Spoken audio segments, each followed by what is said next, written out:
Okey, dalam video kali ini kita nak belajar satu formula yang agak famous dalam Google Sheet, iaitu VLOOKUP, Vertical Lookup. Okey, dekat sini kita ada satu jadual, ada subject, marks dan juga status.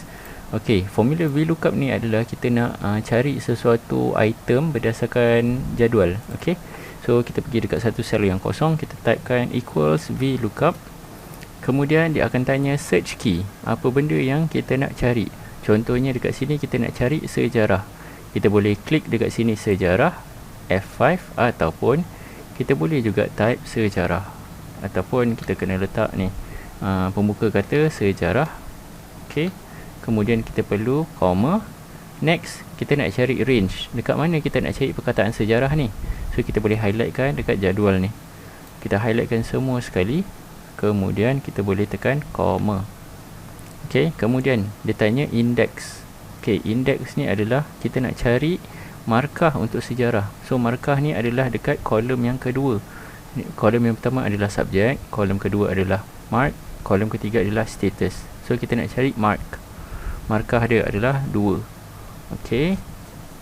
Kemudian kita boleh letak koma dan hujung sekali is sorted, maksudnya kita nak false, ataupun kita boleh letak angka kosong. Maksudnya kita nak exactly. Kemudian boleh tutup kurungan, tekan enter. Okey, so kita akan dapat jawapan dia 70. Betul tak? Sejarah 70. Sejarah 70, betul. Okey, tapi saya silap, bukan letak dekat sini, tapi sepatutnya kita letak dekat dalam kotak ni.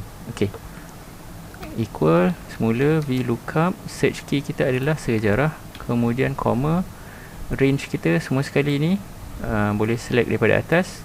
Kemudian biasakan boleh tekan F4 supaya kita lock jadual ni supaya dia tak berubah. Kemudian kita nak cari range yang kedua, subject, mark. Mark tu adalah range yang kedua. Oh, bukan range, index. Index yang kedua is sorted, kita letakkan angka kosong. Kemudian kita tekan enter. Bila kita dah lock tadi tu, Google Sheet dapat detect dan dia bagi suggested autofill. Kita tekan Ctrl Enter, dia akan terus kirakan markah untuk English. English 40. English 40. Betul Okey, itu kelebihan kalau kita lock dulu siap-siap dia punya range tadi tu. Nak lock tu cara dia macam mana? Kita tekan F4. Alright. So ini dah selesai. Macam mana kalau kita nak tahu status dia pula? Okey.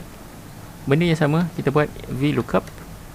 Search key dia adalah sejarah, koma, range dia adalah semua sekali ni, tekan F4, kasih lock, koma. Kemudian kita nak tahu status. Status ni adalah indeks yang keberapa? Subjek indeks pertama, mark 2, status 3. So kita tulis 3, koma, kosong.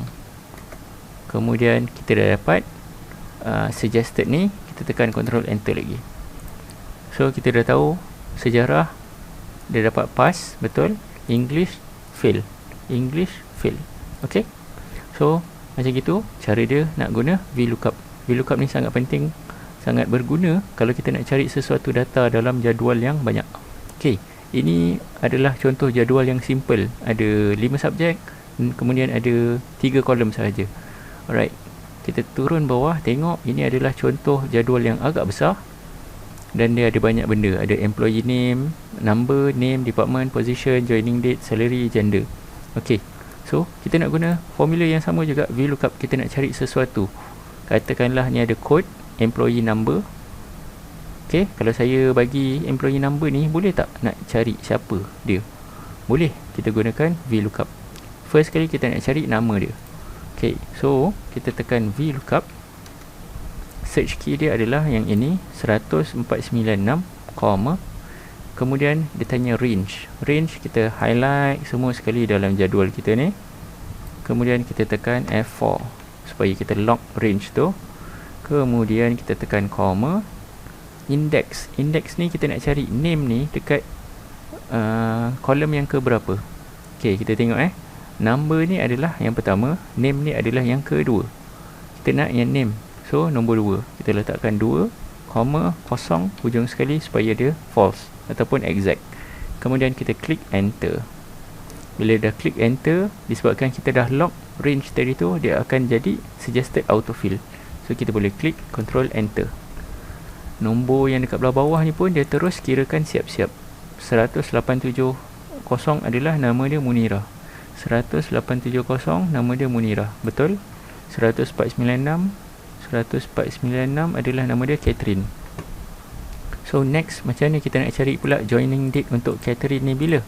Okay, macam sama juga dengan atas, tapi kali ni saya nak drag sahaja ke tepi. Kita nak drag ke tepi. Okay, akan ada error. Sebab apa? Sebab kita belum lock lagi angka ni, search key dia. Sepatutnya kita lock search key, sebab kita nak berdasarkan nombor ni. So macam mana kita nak lock? Kita boleh tekan F4. So bila dah lock tu, kita tekan enter. Right, tarik ke bawah. Oops, sorry. Kita letak $sign dekat yang I sahaja. 24 tu biarkan dia bergerak, supaya bila tarik ke bawah pun dia akan ikut. Kemudian bila kita dah tarik ke bawah, kita boleh juga tarik ke tepi. Ok, dekat sini formula dia dah ada VLOOKUP, tetapi dia hanya merujuk kepada yang ini nombor 2, index dia nombor 2. Maksudnya employee number, employee name nombor 2. Padahal kita nak joining date. So joining date ni adalah kolom yang keberapa? Yang ini 1, employee name 2, department 3, position 4, joining date ni adalah 5. So kita tukar kat belah sini, daripada 2 tukar jadi 5. Enter. Bila dah dapat, kita boleh drag ke bawah. Ok, so dekat belah situ dah ada dah jawapan dia. Catherine join 4 April, betul tak? Catherine join 4 April 2011. Munirah join, Munirah tadi kat sini dia join 18 Ogos 2014. Ok, alright, itu sahaja. Semoga video ni membantu anda.